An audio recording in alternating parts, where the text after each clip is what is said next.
In 1918, World War I ended, leaving 10 million dead and Europe in ruins.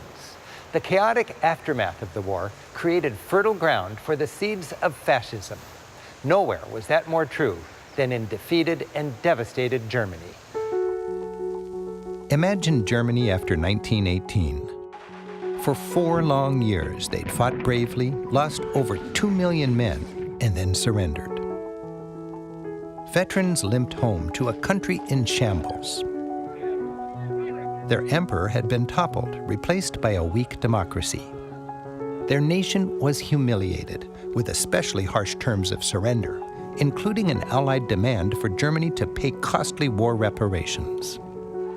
Cynical Germans were convinced their own leaders had sold them out and surrendered too early. They called it the stab in the back. The economy was horrible. People needed jobs. Terrible inflation wiped out savings. It took literally a wheelbarrow of nearly worthless currency to buy a loaf of bread. Germans had no faith in their government to get society back on track.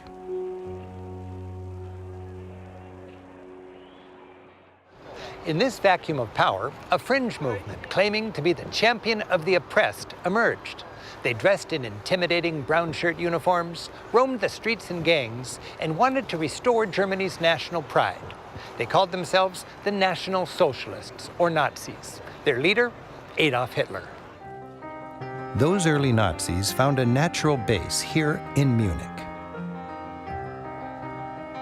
While a pleasant and idyllic city today, this capital of Bavaria was known for its conservative and nationalistic passions.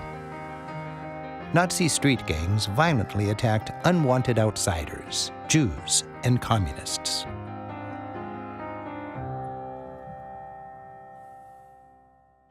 In 1923, in a beer hall like this, the original Nazi leadership gathered their followers. They were impatient and eager to take power. Hitler waved his pistol in the air and called for the revolution to begin.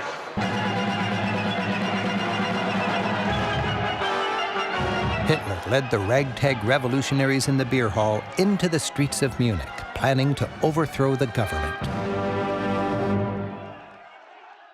But that attempted revolt, called the Beer Hall Putsch, failed.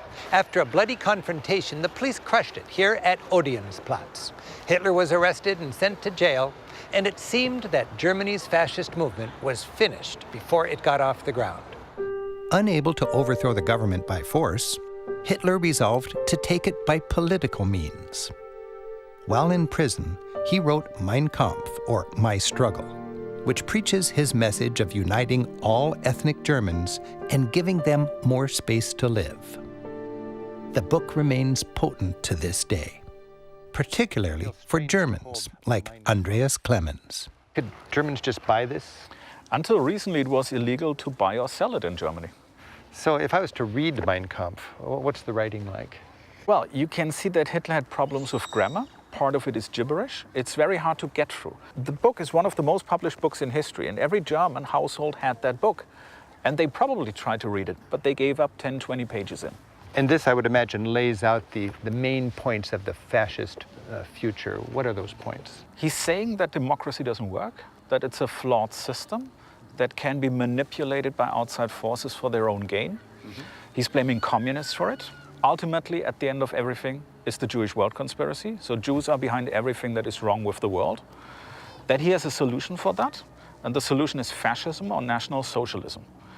And that he can make Germany strong, he can unite the country, he can unite the master race, and get us back to our rightful status.